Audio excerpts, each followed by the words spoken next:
Father Ken Barker from the Missionaries of God's Love in Canberra. It's great to be with you again. Last time I was speaking to you about the Father's love and how important it is to know the Father's love. And there can be an obstacle in our experience of our own dads. And I shared something about that, and I just want to now explain how Jesus experienced the Father God. And he wants us to come into his experience. So when Jesus rose up out of the water to the Jordan, and he heard the words after being baptized by John, the words from the Father, "You are my Son, the beloved, my favour rests on you." And those words echoed, I believe, in the heart of Jesus, all right through his journey, his earthly journey, as he went to the cross. You see, when it secured him, it assured him in his knowledge of the Father. And he always went aside oftentimes to listen to the Father, so he'd go into a deeper place with him. And when he taught us to pray, he said, "Pray our Father." Abba was the word that he used, which is like the diminutive word of meaning sort of almost like daddy, a familiar, affectionate word that a child in those days would have for his daddy. And Jesus wants us to experience God the Father as he did. So that whatever circumstance comes in our life, we can have a deep trust in the Father to provide for us. The Father will be there in our sorrows, in our difficulties and trials, in calamities come, just as it was with Jesus when he went to the cross. He wants us to experience that same tender love of the Father.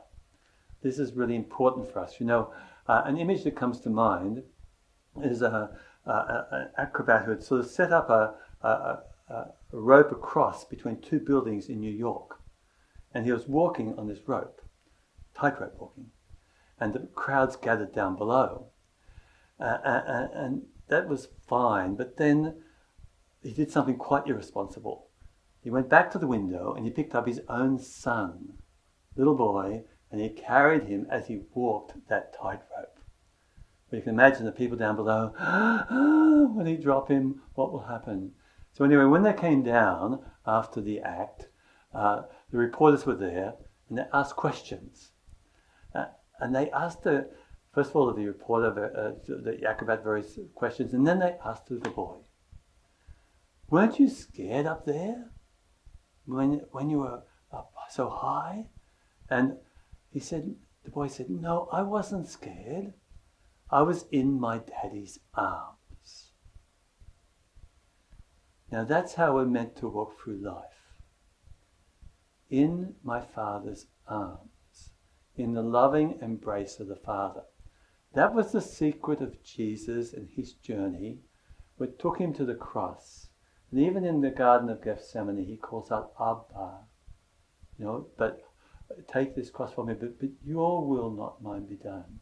And on the cross, he surrenders, "Abba, Father, into your hands I commend my spirit."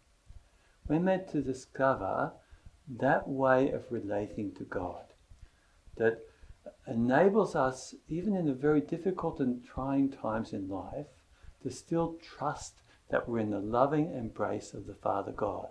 He'll never let you go. He'll always hold on to you. He'll never abandon you. His love is unconditional. His love is perfect. We at times will sort of feel that we're lost or alone or abandoned, but not abandoned by God. Not abandoned by God. He's there for you at every moment and every step of the journey. And he holds us. And especially at those times when we think we're most bereft of God's presence, that's when he's most there with us. And so we can trust ourselves into his loving arms and really rejoice in the love that the Father has for us. Jesus taught us to pray, "Our Father." He brings us into his own experience of the Father. That's what he wants. It says at the beginning of John's Gospel, "No one knows the Father except the Son, and those whom the Son chooses to reveal him." The Son is the one who is nearest to the Father's heart. That's Jesus. And he wants us to come near to the Father's heart too. And we experience God as Father. Is that the way you experience God? Or do you experience him as a policeman or someone who's just sort of out to embarrass you or criticize you or put you down or make you feel miserable about yourself? How do you experience God? We trust that you'll be able to come to that grace to experience him as your loving Father and walk in his loving embrace at all times, held in his love and secure in your identity as a son or a daughter of God.